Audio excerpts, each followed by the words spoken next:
What's up, y'all? Marc Lobliner, TigerFitness.com. Been actually asked a lot of times. You guys know I started my career at Weeder Publications. And a lot of people point to them photoshopping and the articles being fake and this and that. And you know what? Some of it's true and some of it's not. Now I'm going to just go over a couple things about the magazines that, I don't know, might enlighten you, might actually make the magazines look better, worse, I don't know.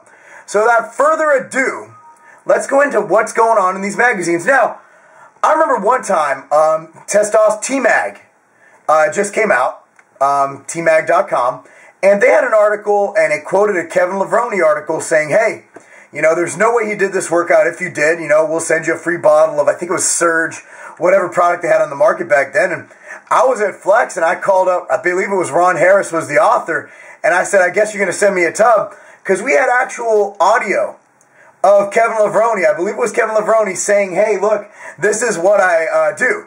Exactly, almost verbatim, other than clearing up some, grammatical issues with his speech, that he said it. So the articles in there are usually, at least from where I came from and when I worked there, this is a good 10 years ago. Damn, I'm old. A good 8 to 10 years ago. The bottom line is those are fun. The athletes actually did those workouts. The next on the list is Photoshop. Flex Magazine just got caught photoshopping the shit out of good old Phil Heath. Why you need to Photoshop Phil Heath is beside me. I remember the first time I really found out we had a cover with Gunther and some female. I forgot who it was. And Gunther has this divot right here on his chest. It kind of goes in. And it kind of cuts into his pec right here. And I saw the before, and then I saw the after, and his pec was as round and smooth as can be, the most perfect chest ever. So they will, brush up some, some abnormalities or some nonconformities to the body. So photoshopping does happen, and if you think it's just in Flex Magazine, think again. It's in every damn magazine. It's in Cosmo with those fat bitches in bikinis. It's in Oprah Magazine. Hell, they even fucking Photoshop food in magazines. They Photoshop everything because people like to look at appealing things. And honestly, if your bodybuilder has an abnormality you don't want to see, and also if, for example, I was in a magazine once and they gave me bigger triceps. I thanked them. I didn't ask them to do it, and you've probably seen the shot. It's where I'm holding the big old dumbbells looking all mean and shit. And the bottom line is that was done. It's what they do to present the best image. This isn't a magazine that's judged on accuracy. They're presenting info and pictures. Am I saying if I had a magazine I'd Photoshop?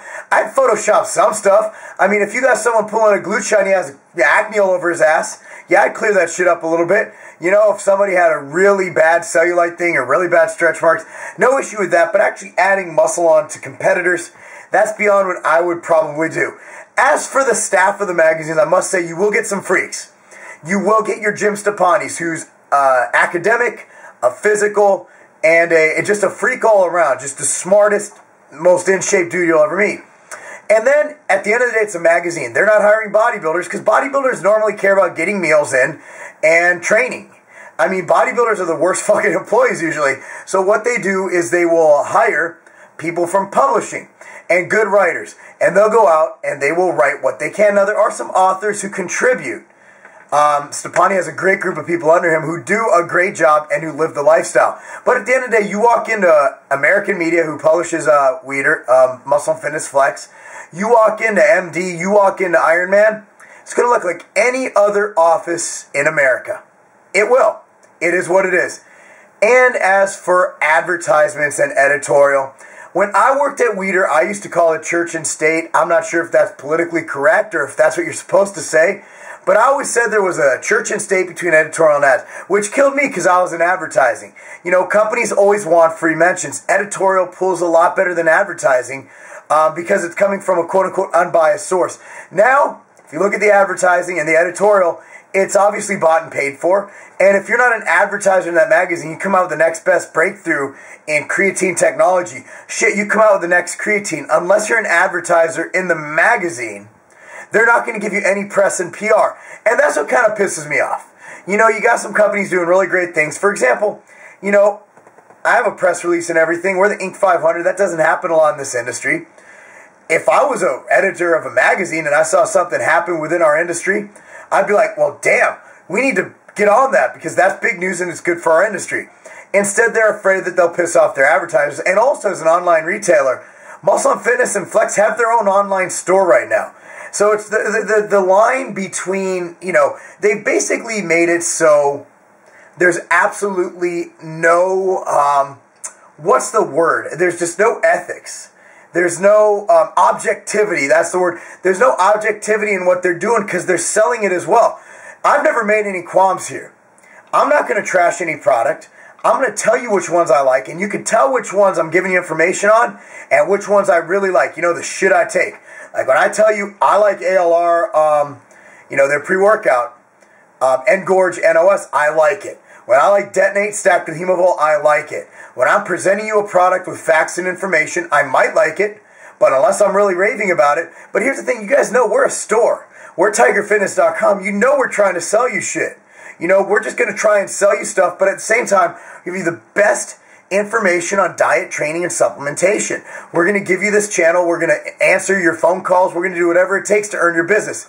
You know that. But if you're a magazine claiming to be objective, by all means, you need to be objective. And by having a store and printing only articles about your advertisers, you lose all that objectivity. Other than that, the articles on bodybuilders, I believe those are probably still what the bodybuilders do. In fact, they did a dog craft training feature with David Henry. Photoshop, it happens. Get fucking used to it. Staff, they're not going to all look like Ronnie Coleman. As an editorial, that's the part I have issue with. I believe they need to promote and report what reporters should do, and that's what should be reported on, which is newsworthiness. Newsworthiness, not who's paying the biggest ad bill per month. That's it. That's what's going on in the magazines. That's the big expose. Not going to go in for gate for pay now. That's a whole nother topic. Marc Lobliner, TigerFitness.com. Peace out.